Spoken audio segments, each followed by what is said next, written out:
സുതാര്യത നിശ്ചയമായും വേണം. അത് ഏതൊരു അന്വേഷണത്തിലും വേണം. ഈ അന്വേഷണത്തിലും സുതാര്യത വേണമെന്ന് തന്നെയാണ് എൻ്റെ അഭിപ്രായം.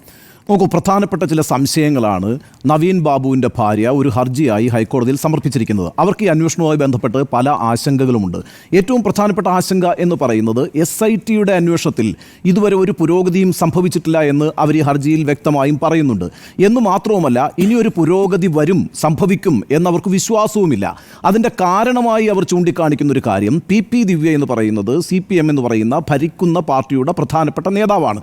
അവരിപ്പോൾ പാർട്ടിയിൽ തരം താഴ്ത്തപ്പെട്ടിട്ടുണ്ട് െങ്കിൽ കൂടിയും അവർക്ക് നല്ല സ്വാധീനമുള്ളൊരു പാർട്ടി തന്നെയാണ് ആ പാർട്ടി. അപ്പോൾ അങ്ങനെ ഒരു നേതാവ് പ്രതിയായിരിക്കുന്ന ഒരു കേസിൽ സംസ്ഥാന പോലീസ് ഒരു അന്വേഷണം നടത്തിയാൽ ആ അന്വേഷണം എവിടം വരെ പോകും, ആ അന്വേഷണത്തിൽ സുതാര്യത ഉണ്ടാകുമോ, ഈ ആശങ്കകളാണ് വളരെ പ്രധാനമായും ഈ ഹർജിയിൽ അവർ മുന്നോട്ട് വയ്ക്കുന്നത്. അതുകൊണ്ട് തന്നെ അവർ ആവശ്യപ്പെടുന്നത് ഒരു CBI അന്വേഷണമാണ്. CBI അന്വേഷണം ആവശ്യപ്പെടുന്നു എന്ന് മാത്രവുമല്ല, കൊലപാതകമാണോ ഈ സംഭവിച്ചിരിക്കുന്നത് എന്നൊരു സംശയം പോലും ഈ ഹർജിയിൽ മുന്നോട്ട് വെച്ചിട്ടുണ്ട്. നമ്മൾ ഇന്നലെ വളരെ വിശദമായിട്ട് ഈ ഹർജിയുമായി ബന്ധപ്പെട്ട് ചർച്ച ചെയ്തതാണ്. അപ്പം ഈ പരാതികളാണ്, ഈ ആശങ്കകളാണ് ഇന്ന് കോടതി പരിഗണിച്ചിരിക്കുന്നത്. കോടതി എന്താണ് ചെയ്തിരിക്കുന്നത്? 3 കാര്യങ്ങളാണ് കോടതി ചെയ്തിരിക്കുന്നത്. ഒന്നാമതായിട്ട് കേസിൻ്റെ ഡയറി ആവശ്യപ്പെട്ടിട്ടുണ്ട്. കേസ് ഡയറി കാണുമ്പോൾ അറിയാമല്ലോ എവിടം വരെയൊക്കെ അന്വേഷണം പോയിരിക്കുന്നു, എന്തൊക്കെയാണ് സംഭവിച്ചിരിക്കുന്നത് എന്നുള്ളത്. രണ്ടാമതൊരു കാര്യം ആവശ്യപ്പെട്ടിരിക്കുന്നത് അന്വേഷണ ഉദ്യോഗസ്ഥൻ തന്നെ ഒരു സത്യവാങ്മൂലം സമർപ്പിക്കണം, എവിടം വരെ ആയിരിക്കുന്നു അന്വേഷണത്തിൻ്റെ പുരോഗതി എന്ന്. മൂന്നാമത്തെ കാര്യം എന്ന് പറയുന്നത് CBI അന്വേഷണവുമായി ബന്ധപ്പെട്ട് സർക്കാരിൻ്റെ നിലപാട് അന്വേഷിച്ചുകൊണ്ടും സുപ്രീം കോടതി ഒരു ഉത്തരവ് പുറപ്പെടുവിച്ചിരിക്കുന്നു. അപ്പോൾ ഈ അർത്ഥത്തിൽ കോടതിക്ക് ചെയ്യാവുന്ന 3 കാര്യങ്ങളെന്ന് കോടതിയുടെ ഇനിഷ്യേറ്റീവ് എന്ന നിലയ്ക്ക് ചെയ്തിട്ടുമുണ്ട്. അതൊക്കെ പ്രാഥമികമായ കാര്യങ്ങളാണ്. കേസ് ഡയറി ആവശ്യപ്പെടുന്നത്, അന്വേഷണ പുരോഗതി ആവശ്യപ്പെടുന്നത്, അതുപോലെ തന്നെ CBIയുടെ അന്വേഷണവുമായി ബന്ധപ്പെട്ട് സംസ്ഥാന സർക്കാരിൻ്റെ നിലപാട് ആവശ്യപ്പെടുന്നത്. നോക്കൂ, ഇവിടെ ഒരു പ്രധാനപ്പെട്ട കാര്യം എന്ന് വെച്ചാൽ അതിനുശേഷം CPMൻ്റെ സംസ്ഥാന സെക്രട്ടറിയായ MV ഗോവിന്ദൻ വന്ന് മാധ്യമങ്ങളെ കണ്ട് പറയുന്ന വാക്കുകളാണ് പ്രധാനമെന്ന് പറയുന്നത്. അദ്ദേഹം എന്താണ് പറഞ്ഞത്?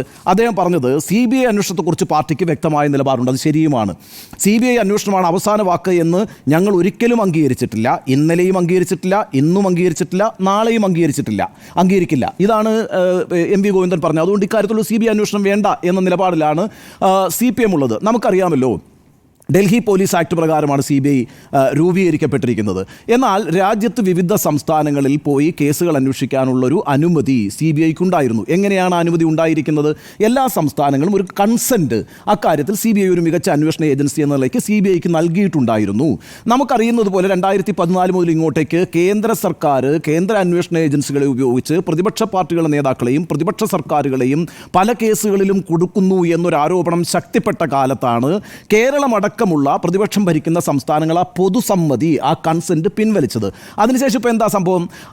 സംസ്ഥാന സർക്കാരിൻ്റെ അഥവാ സംസ്ഥാന മന്ത്രിസഭയുടെ അനുമതിയില്ലാതെ, ആവശ്യപ്രകാരമല്ലാതെ CBIക്ക് ഒരു കേസ് അന്വേഷിക്കാൻ കഴിയില്ല. അല്ലെങ്കിൽ ഹൈക്കോടതി ഉത്തരവ് പ്രഖ്യാപിക്കണം, അതല്ലെങ്കിൽ സുപ്രീം കോടതി ഉത്തരവ് പുറപ്പെടുവിക്കണം. അപ്പോൾ CBIയോടുള്ള സംസ്ഥാന സർക്കാരിൻ്റെയും സംസ്ഥാന സർക്കാരിന് നേതൃത്വം കൊടുക്കുന്ന പാർട്ടിയുടെയും നിലപാട് വളരെ വ്യക്തമാണ്.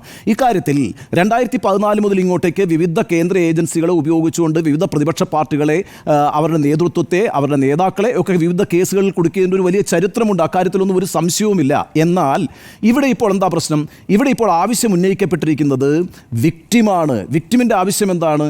വിക്ടിമിൻ്റെ ആവശ്യം ഇവിടെ നടക്കുന്ന അന്വേഷണം സുതാര്യമല്ല, ആ അന്വേഷണത്തിൽ വിശ്വാസമില്ല എന്ന് പറഞ്ഞിരിക്കുന്നു എന്നുള്ളതാണ്. നോക്കൂ, CBIയുടെ അന്വേഷണവുമായി ബന്ധപ്പെട്ട് വിവിധ രീതികളിലുള്ള നിലപാടുകൾ CPM വേറൊരർത്ഥത്തിൽ രാഷ്ട്രീയമായി എടുത്തിട്ടുണ്ടല്ലോ. ഇപ്പോൾ പേരിയ ഇരട്ടക്കൊല കേസുമായി ബന്ധപ്പെട്ട്, പേരിയ ഇരട്ടക്കൊല കേസിൽ 2 യൂത്ത് കോൺഗ്രസ് പ്രവർത്തകരാണ് കൊല്ലപ്പെട്ടത്. അതുമായി ബന്ധപ്പെട്ട് CBI അന്വേഷണം വേണമെന്ന ആവശ്യവുമായിട്ട് അവരുടെ ബന്ധുക്കൾ പോയപ്പോൾ ആ ആവശ്യം അംഗീകരിക്കാതെ അതിനെതിരായിട്ട് സുപ്രീം കോടതി വരെ കേസിന് പോയൊരു ചരിത്രം CPMനുണ്ട്. രാഷ്ട്രീയ നിലപാടാണ്. CPMന് അന്നത്തെ ഏറ്റവും വലിയ വിവാദം എന്ന് പറയുന്നത് സംസ്ഥാനത്ത് വലിയ സാമ്പത്തിക പ്രതിസന്ധി നിലനിൽക്കുമ്പോൾ ഏതാണ്ട് 25 ലക്ഷം രൂപ മുടക്കിയിട്ടാണ് മനിന്ദർ സിംഗിനെയൊക്കെ പോലുള്ള വലിയ വക്കീലന്മാരെ വെച്ചിട്ട് ഈ കേസ് വാദിച്ചതെന്നാണ്. എന്നിട്ട് ഒടുവിൽ സുപ്രീം കോടതിയുടെ വിധിപ്രകാരമാണ് ആ CBI അന്വേഷണം വന്നത്. അരിയൽ ഷുക്കൂർ വധക്കേസുമായി ബന്ധപ്പെട്ട് ഹൈക്കോടതിയുടെ ഉത്തരവാണ് CBI അന്വേഷിക്കണമെന്ന് പറഞ്ഞത്. ആ ഗൂഢാലോചന സംസ്ഥാന പോലീസ് വ്യക്തമായി അന്വേഷിക്കുന്നുണ്ടോ, ശരിയായ ദിശയിൽ അന്വേഷണം പോകുന്നുണ്ടോ എന്ന ആശങ്ക ഉന്നയിച്ചുകൊണ്ട് ആ ഗൂഢാലോചനയുടെ പേരുകൾ ആരൊക്കെയാണ്? P. ജയരാജൻ, TV രാജേഷ് എന്നീ CPM നേതാക്കളുടെ പേരുകളാണുള്ളത്. ആ സമയത്തും ഹൈക്കോടതിയുടെ ഉത്തരവ് എന്താ പറഞ്ഞത്? അരിയൽ ഷുക്കൂർ എന്ന് പറയുന്ന കൊല്ലപ്പെട്ടയാളുടെ മാതാവിൻ്റെ കണ്ണുനീര് കണ്ടില്ല എന്ന് നടിക്കാൻ ഈ കോടതിക്ക് കഴിയില്ല എന്ന് പറഞ്ഞുകൊണ്ടാണ് CBIയുടെ അന്വേഷണത്തിന് ഉത്തരവിടുന്നത്. എന്നാൽ 2021 ജനുവരിയിൽ ഇതേ പിണറായി വിജയൻ സർക്കാർ CBIക്ക് ഒരു കേസ് കേരളത്തിൽ വിട്ടിട്ടുണ്ടല്ലോ. അത് സോളാർ കേസ് കേസാണ്. അത് 3 മാസം തെരഞ്ഞെടുപ്പിന് മാത്രം നിൽക്കുകയാണ് അങ്ങനൊരു കേസ് CBIക്ക് റെഫർ ചെയ്യുന്നത്. നമുക്കറിയാം, ഉമ്മൻചാണ്ടി വളരെ മുമ്പ് ലാവ്ലിൻ കേസ് CBIക്ക് വിട്ടിട്ടുണ്ട്. അപ്പോൾ അന്ന് CBIക്ക് ഉമ്മൻചാണ്ടി ലാവ്ലിൻ കേസ് വിട്ടതിനൊരു പ്രതികാരമായി വേണമെങ്കിൽ ഈ പറയുന്ന 2021 നീക്കത്തെ കാണാം. അപ്പോഴും CBI നമ്മുടെ അവസാന വാക്കല്ല, അന്വേഷണത്തിൻ്റെ അവസാന വാക്കായി കണ്ടിട്ടില്ല എന്ന് പറയുമ്പോഴും ഒരു രാഷ്ട്രീയ നിലപാട് അങ്ങനെ ആയിരിക്കുമ്പോൾ തന്നെ അങ്ങനൊരു കാര്യം CPIയും ചെയ്തിട്ടുണ്ട്, പിണറായി വിജയൻ സർക്കാർ ചെയ്തിട്ടുണ്ട്. എന്തുമാകട്ടെ, ഇവിടുത്തെ പ്രശ്നം എന്ന് പറയുന്നത് CBI അന്വേഷണം ആവശ്യപ്പെട്ടിരിക്കുന്നത് ഇവിടെ നവീൻ ബാബുവിൻ്റെ ഭാര്യയാണ്. നവീൻ ബാബുവിൻ്റെ ഭാര്യയ്ക്ക് കേരളത്തിൽ ഇപ്പോൾ നടന്നുകൊണ്ടിരിക്കുന്ന SITയുടെ അന്വേഷണത്തിൽ യാതൊരു വിധത്തിലുള്ള വിശ്വാസവും ഇല്ല എന്നുള്ളതാണ്. SIT ഒന്ന് പരിശോധിച്ച് നോക്കിയേ. SITയുടെ ഒരു ഘടന എങ്ങനെയാണ്? കണ്ണൂരിലെ ഒരു ലോക്കൽ പോലീസ് അന്വേഷണമാണ് യഥാർത്ഥത്തിൽ നടക്കുന്നത്. കണ്ണൂർ പോലീസ് കമ്മീഷണർക്കാണ് ചുമതല. അതിൻ്റെ താഴെ ഒരു ACP, അതിൻ്റെ താഴെ 2 SHOമാർ, അതിൻ്റെ താഴെ 2 SIമാർ, പിന്നെ ഒരു ASI. ഈ സംഘമാണ് ഇപ്പോൾ ഈ കേസ് അന്വേഷിച്ചുകൊണ്ടിരിക്കുന്നത്.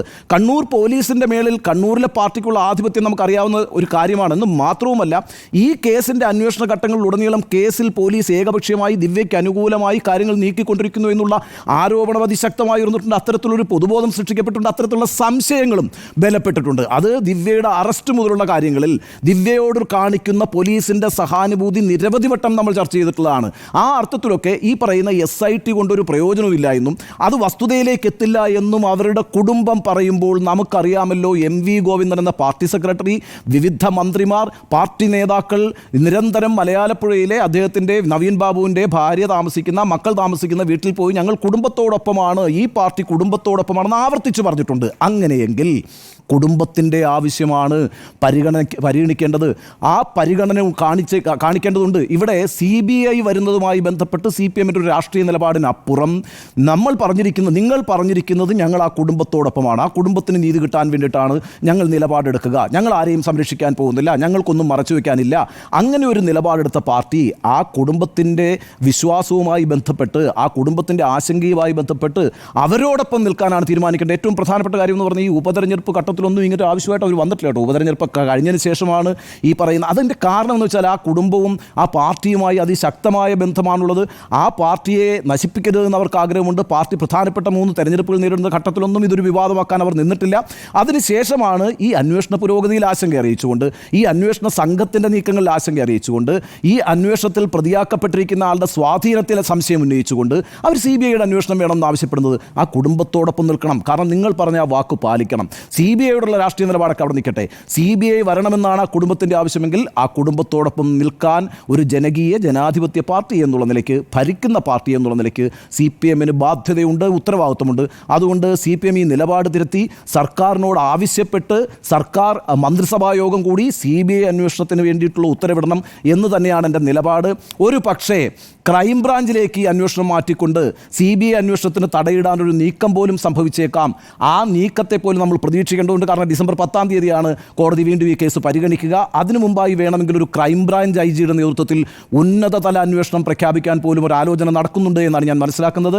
പക്ഷേ കേരളം കാത്തിരിക്കുന്നത് കുടുംബത്തോടൊപ്പമാണ് നിങ്ങൾ എന്ന് പറഞ്ഞിട്ടുണ്ടെങ്കിൽ ആ കുടുംബത്തിൻ്റെ ആവശ്യത്തെ നിങ്ങൾ ഉയർത്തിപ്പിടിക്കുന്നുണ്ടോ എന്നുള്ള ചോദ്യമാണ്.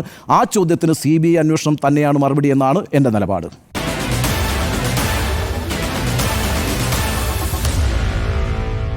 Meet the editors.